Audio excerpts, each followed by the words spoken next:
Gotta make it big so you can see it. Okay.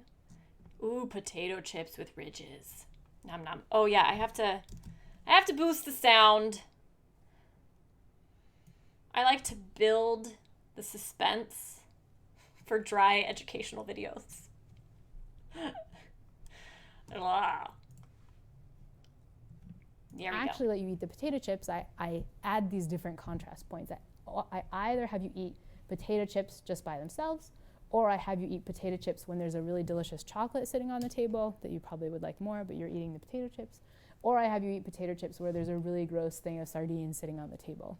And what you find is that, as you might predict, these comparisons matter. You're almost twice as likely to enjoy these potato chips if you're eating them next to the sardines, and you reduce your liking of the potato chips if you eat them next to the chocolate. This means when you go in the dining hall, ignore the Nutella, walk by the delicious things and only see the things. But this is like potato chips. A simple act of having something else there can mess up your ability to enjoy this one thing. Whoa. And what we saw last time is that this is happening to us all the time, right? We constantly are faced with these reference points that we don't think are getting in, but they are, and they can be crazy ones, right? We saw last time that even the people on TV are affecting the kind of salary that we think is appropriate for ourselves, right? We don't realize this stuff is getting in, but it's getting in and it's affecting us a lot. And we saw, of course, last time all these cases where other people and the other things they have on social media is getting in and affecting us. That social comparison can be this super powerful reference point that's really just sucky and seems to make us unhappy with the stuff that we have.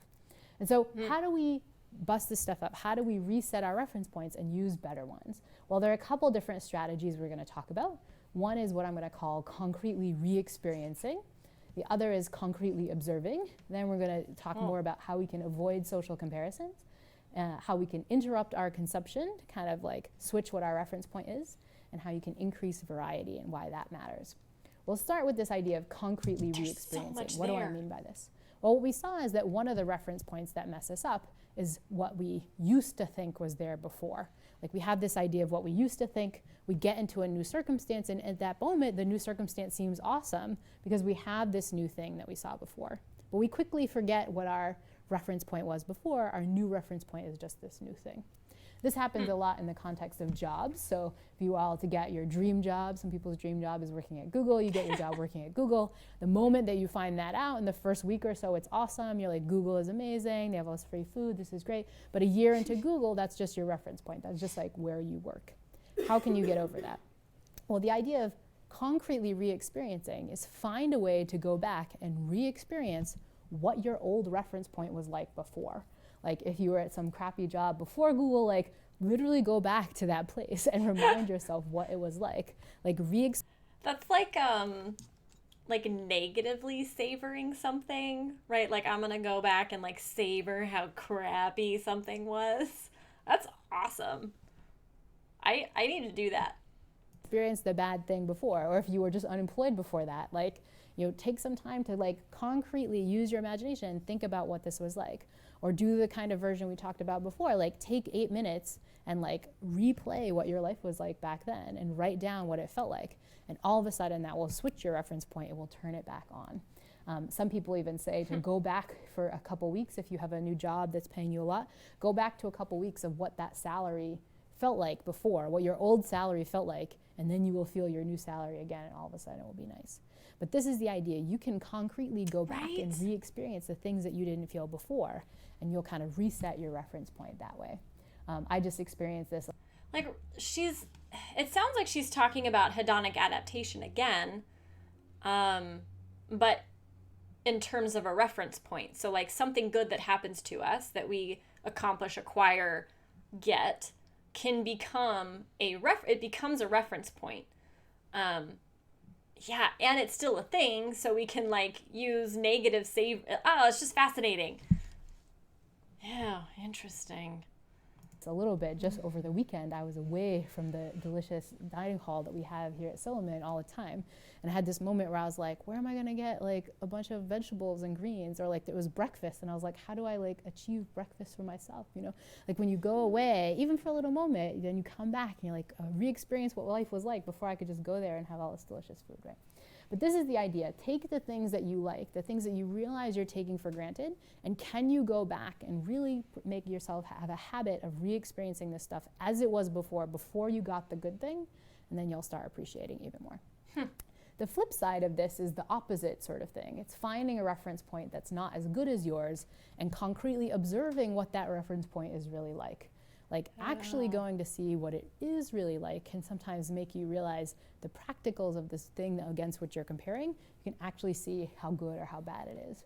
You know, so you come to a wonderful place like Yale, and you sometimes forget that you could be in a situation that would be much worse, right? You could be at Harvard where like the rooms are crappy and like your roommates are weird looking and stuff like this. Like, but the idea is you can just simulate that, or you could concretely go and see how terrible it is to live this other life, right? And here's just, I guess this is a Yelp review of Harvard. It was like, sucks so badly, it's not funny. Like, who is this architect? Like, all these ugly buildings, it sucks, whatever. Like, sucky, like this. But the point is, like, I'm making fun of Harvard, but here's the idea. You constantly have these kind of fantasy things that are a thing of like, if only I was doing X, or if only I had X. You can actually go out and concretely observe what that is. And sometimes when you do that, your fantasy of what it looks like actually comes into reality. And you realize that thing that I've been fantasizing about actually has some of the same problems.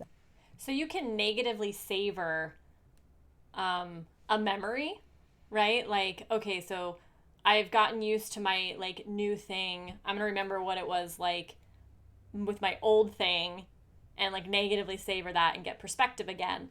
And you can do it if you don't have a memory, right? Like you can do it by going out in the world and finding an example of what the alternative would be like and negatively savor that. It's fascinating. I never would have like found my way to negatively savoring anything that I have.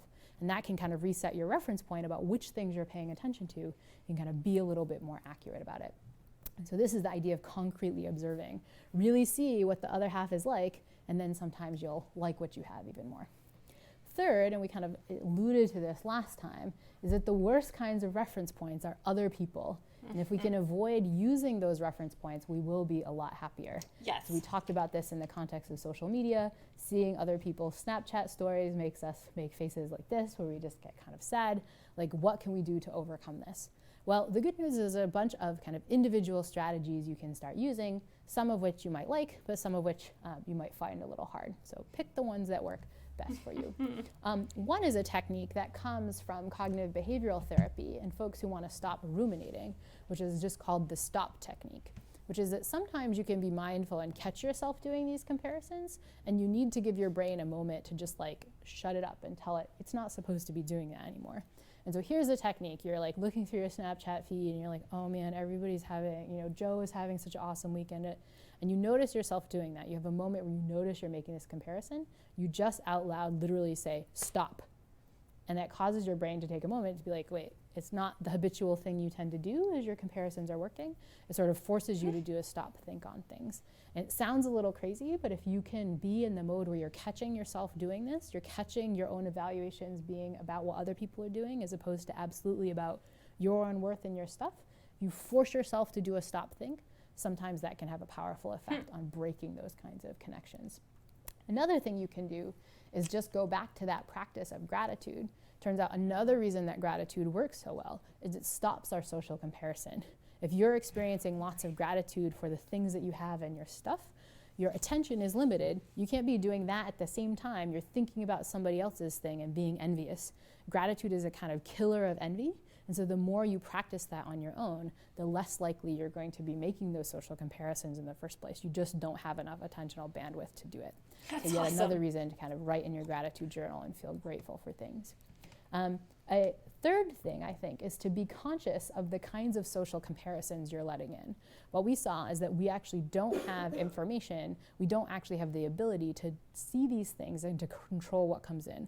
We're watching TV, we're watching advertisements, those are just the reference points we're getting for free, and we can't stop that. But you can change your feed around, right? If you're worried about social comparisons for body image, like don't be looking at the Victoria's Secret catalog, like pay more attention to these Dove real booty campaigns and kind of put your money where your mouth is, in some sense, like support campaigns that are trying to come up with reference points that are healthier, at least from a kind of body image standpoint. But this is the idea. Like, what are the reference points you're letting in all the time? Are they ones where you're always going to be making this upward social comparison that's going to make you feel bad? Or are you actually like allowing the information that's getting in to be a little bit more accurate, a little bit more representative of real people's salaries, real people's bodies, real people's experiences at Yale, real people's jobs, and so on? And so you can kind of switch things around by kind of curating your own information you get. Once it gets in, you don't have much chance of stopping it, but you have some control over the kinds of information you let get in. Finally, the thing that I think most of you are going to say you don't want to do, but I'm going to put it out there anyway, which is that what we've seen is that social media provides a powerful mechanism of getting in yucky social comparisons, ones that inevitably make us feel bad, and even when we think they're making us feel good, as we saw last time, even when we do downward social comparisons on social media, it doesn't actually make us feel better. Like, the data just suggests it's just not making you happier. And so the final suggestion is just like, go to your account and just like get rid of it. In honor of this, since I was giving this lecture, on Sunday I went on my phone and I deleted my Twitter and my Facebook, which are the two major social media things I use. I didn't delete my accounts, to be fair, I just deleted them from my phone, but it's meant that I actually haven't been on them for a whole week, and I can self-report that I think I'm feeling a lot happier. And so I'm just gonna put that out there. Like, you could do it. Facebook too, you can do that. Look, this is the button you'll get. Just delete, like go, and then no more bad social comparisons. But if you're not going to do that, I would encourage you to think mindfully about when you're doing it. At least pay attention when you're on there. And if you're experiencing those social comparisons, use one of those other techniques. Use a stop, think. Try to get a more accurate feed that really reflects what's going on, and so on. Oh, pop quiz time! Pop quiz. Based on what you just heard, what are the techniques that help us avoid social comparisons? Check all that apply. Using the stop technique, yep, just catching your thinking and saying stop. Thinking about what you are grateful for, yes. Being conscious of the reference points you're letting in, yes. Telling yourself that you are better than other people. No, that's what she was talking about with the, even when you're doing downward comparisons on social media, it actually doesn't make you feel better long term. We'll submit and see how we did. Woohoo! Okay, so that's how to avoid social comparisons. Now we're going to do another one that feels like it should be a bad technique. It feels like the kind of thing you don't want, but turns out can have a powerful effect on both resetting your reference point and inhibiting hedonic adaptation, and that's interrupting your consumption. So when we're faced with good things in life, I'm going back to my cat with his happy hot dogs, we want the good things in our life to continue, right? We want to keep eating the hot dogs forever. We want the good times to roll and keep rolling. But it turns out that if you can force yourself to have an interruption in the good times, to stop it and then come back to it later, what you find is that you're actually setting your reference point in a very positive way. So imagine I'm eating hot dogs, my reference point is eating hot dogs, everything's great. When I eat the next hot dog, it's not going to give me a new boost of happiness because I'm already at the like, I'm eating hot dogs and everything is great reference point. If I stopped for a while and came back to it, you get this reboost that kind of overcomes hedonic adaptation and resets your reference point. And it's just from the simple thing of pausing and coming back to good experiences later. Yeah. What are the actual data on this? Well, Nelson and colleagues have done a couple cute studies on this, right. Giving people positive experiences, sometimes even asking them, would you like to interrupt this and come back? Some positive experiences are going to be easier to pause than others. Yeah. Yes. Yeah.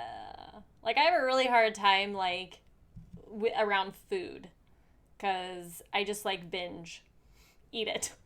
So I don't know if I have, like, the willpower to just stop and then start again, so I, like, re-appreciate the potato chip.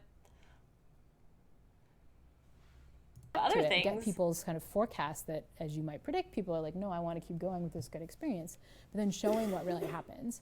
And so he did this in a kind of funny context. He had people listen to their favorite song or their favorite song over and over again. And he said, you're either going to listen to that or you're going to listen to it with breaks. Like, which would you prefer? And then he saw people's actual happiness when they did that. And so this is people listening to their favorite song without a break. So this is time. So A is like what happens over time. B is like where there would be a break. And C is where it continues. So if you don't have a break, there's no B. It just kind of continues. And what are we seeing here? Our favorite hedonic adaptation curve, right? You start listening to your favorite song and it's great and it's great, but you start to get less happy and less enjoyment out of it over a time, right? What happens if we put a break? So you're listening to your favorite song, you're jamming, and all of a sudden at time point B, it just stops for a little while. And then it comes back on, right? What actually happens to your happiness? Well, this is the curve for when you get a break. It's basically the same curve. You're hedonically like, enjoying it. It's going down and down. All of a sudden you get a break. That kind of does suck. Like you're like, this is stupid. But then when the song comes back on, what happens to your enjoyment? It just goes back up again, right? You don't predict. You think you're going to be at the basic same level, but you start re-experiencing what you liked about the song before. You've broken your hedonic adaptation and you've changed your reference point. Your reference point here is like, oh, I wasn't listening to any good music, and you can kind of increase your happiness, right? This even occurs in a domain where we think it's really not going to, which is in the context of TV. So now we have devices that get rid of commercials and get rid of these interruptions in our TV. But based on this research, could it be the case that commercials, like even really bad commercials, actually make us enjoy the program more? And so this is what Nelson looked at in this study. He had people watch a cheesy sitcom and tried to rate how much they liked that cheesy sitcom relative to some other cheesy sitcom. So it's either going to be liking it more or liking it less. And he had that sitcom play that they were thinking about with commercials or with no commercials. And the question is whether they liked it more. First, he had people forecast. And what people forecasted is probably what you think and the makers of TiVo thought, which is that your enjoyment of the disrupted one is going to go way down relative to the baseline, right? What actually happens is, in fact, the opposite. What happens is over time as you're watching, Big Bang Theory or whatever, it's just like getting boring. You're used to it. You've been doing that. But when you have the commercials and you come back from the commercial break, you get this sustained blip every single time the commercial comes back up, and it means your overall enjoyment is higher. What does this mean? It means you should be splitting the awesome things that you love most in life. So every time you face a delicious thing, a wonderful event, and so on, you could just cruise through that whole thing and not notice, or you could split it. Like leftovers, upright. And the key is that every time you do that, you're going to bump out of your hedonic adaptation curve, you're going to get a good reference point, and you're going to enjoy it more. A concrete spot where I've done this lately, it's not the most environmental move, but I recommend it anyway for happiness boost, is you go on Amazon Prime. Sometimes you go on this like Amazon binging thing, you buy a bunch of things, and it all ships together, and you go to the post office, you get your box, you're so happy, and you have a bunch of things in it. But like, that moment when you first open it is really good, but like then all those other things don't give you as much of a happiness boost as you want. So if you had the Amazon Prime come in separate shipments, so every day you went and you got the happiness boost, that would bump up your happiness. As I said, not very environmental. If you're on Prime, it doesn't cost you as much. But anyway, simple technique you can do.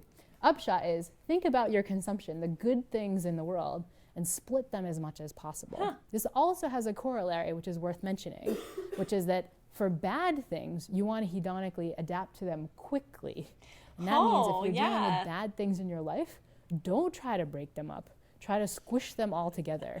Like if you have a horrible problem set that you don't want to do, like do the whole thing at once. Don't break it up into 15-minute things where you take a break, because every time you go back to it, it's going to be bad. This is what I do in the context of exercise. I like to exercise, but I don't like the act of exercising at the time. So you got to like hit it all as much as possible, and then you won't notice as much if you break it up. It's just, anyway, that's interrupting There's your so many positive implications consumption. of that. And we'll end with this idea of increasing your variety. And we kind of know this implicitly, but we forget. We think, if you go to an ice cream shop, you go to Ashley's or something on campus, and you get the same ice cream every day, by the time you get to the fifth one, it's going to not be as good, right? You're going to be hedonically adapted to it. It's going to be really not that interesting a comparison relative to your reference point. But in life, if you switch things up and do different things every time, by the time you come back to something, it's actually going to feel better. It's going to be different. Why? You're breaking up your adaptation and you're changing your reference point. We can think about this. I mean, it kind of makes sense when you think about it, but we forget how much of our lives end up in these sort of routines that we're not mixing up in any way. From the classes we take every single time we go to the classes and the way we think about them, to the routines that we have with our friends, to the things that we do when we're having fun. Like the more you do the same thing over and over again, the less you have variety, the more you're just going to kind of adapt to it, and the more it's going to be a super boring reference point. So just doing things a little bit more variably can actually increase our happiness a lot. This is also This true is in so terms true of for timing, me. right? So you eat one ice cream and have the next one 14 seconds later, that other ice cream is your reference point. It's super boring. But if you kind of split it up and move your reference points further and further away, then this can make you happier. It's kind of a corollary of interrupting your consumption. It's like actually have the good things in your life happen relatively not frequently, and you'll actually enjoy them more. Again, counterintuitive, but you space out the good things in your life even more, and they become happier, in part because they're increasing your variety. Wow. And so this is a final reason, kind of going back to what we started with in the beginning, that experiences are better than stuff. Like stuff tends not to change very much over time. You buy your car, and it's just going to be the same car, it's going to be the same color, the drive's going to be the same, like nothing changes about it. But experience tend to be pretty dynamic. They're going to change a little bit over the time. They're not going to be the same thing at any one point. That's one of the reasons why we like it so much, because even in the context of the experience happening, it ends up being much more dynamic. And so this is another hint, even for your stuff that you have, is how can you actually make it dynamic? How can you allow it to feel like it's changed around a little bit? Oh. Because that's the kind of thing our minds notice. Those are the kinds of things that are going to make us happy. Whoa. All right. Dude, my mind continues to be blown by this. Yeah, let's watch the quick summary video. Like, it's super short, and that'll just feel good. And it's about all three that I mentioned earlier, so it'll be a nice wrap up. But before we finish, quick review of everything we've seen so far. So we said all this stuff doesn't make us as happy as we think, and now we know why, right? We've seen the biases. We've also seen intentional strategies that will let us start feeling happy about this stuff again. This is the good news, is that all of this stuff can in fact make us happy if we reset our reference points, if we don't hedonically adapt to it. And now you guys have good strategies to make all this stuff good again, which is pretty sweet. Usually it's not, but now you guys have the power to do it better. And so then we said, okay, we have this miswanted, we want the wrong stuff. Why? We said, well, our mind has these crazy things. We have the fact that we just like think things are good when they're not going to be, or we think things are going to be better than they are. We have this mind that just doesn't think in terms of absolutes. It just like thinks in terms of comparisons. And we have minds that get used to things even if we don't believe they're going to, even though we don't realize they're going to. And we said, okay, those are pretty annoying features. How can we overcome these? And that's what we talked about today. We said, well, there's these great strategies. You can actually intentionally put habits in your life that change this. But the emphasis is on that intentionally. You could walk out of this lecture and not change anything, and you're not going to be any happier. The things that you have to do to become happy are actually going to take work. They're going to feel effortful at first when you start them. When you first sit down to write this gratitude thing, it's not. It's all about agency. We're back to our original conversation and making choices Like and being responsible for yourself. You have to put that in place for the first time, and it's going to feel like a little kitschy. It's going to feel effortful. It's not going to be your normal way of doing things. But if you put those habits into place, all of a sudden things will be better. And we talked about two kinds of ways you can do that: getting over your getting used to stuff, thwarting your own adaptation, and then also resetting your reference points, finding ways to really get the right reference points in there so you can be happy about the stuff that you're happy about.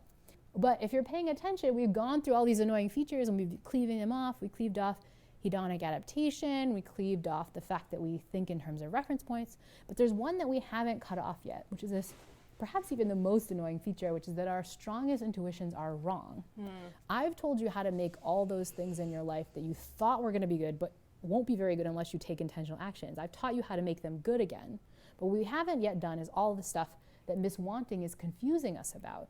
Like I've told you that the stuff that we want is missing some other good stuff that's just going to naturally make us happy. So what are those other things? What are the things that we should be wanting? We didn't realize that yet.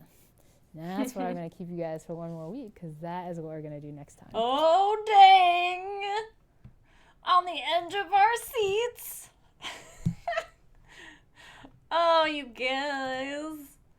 What do we think? What do we think about that, man?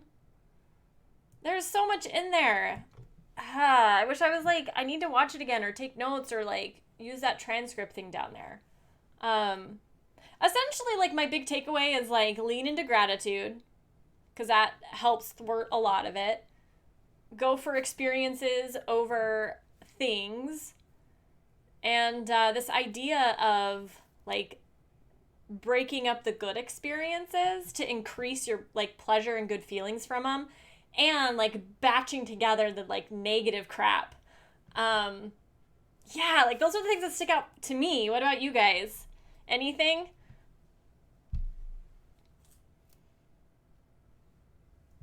Anything you didn't like or whatever? Whatevs. Whatevers. Yeah. How nice would that be if mediation was just like, or court was just like over? It should be. That would be so good. Maybe, you know what? There's a career for somebody who specializes in getting it all done in like a day, you know, or if not a day, 2 days, right? Like, but yeah, instead of like these drawn out procedures. I mean, could you imagine if like giving birth was, I do an hour now, I wait 6 hours, I do another hour, right? Like any of that, or like, oh yeah, if like, oh no, yeah, I'm just gonna leave it there. Yeah, totally, Tiki. Totally. It really, really is. Oh my God, yes. Oh no. He's so difficult. Yes. I read that rest in peace, the band-aid off. But yeah, totally rip the band-aid off. If you're getting waxed, have them do it quickly. Right, ladies? You know what I'm talking about. Yeah, none of this slow stuff.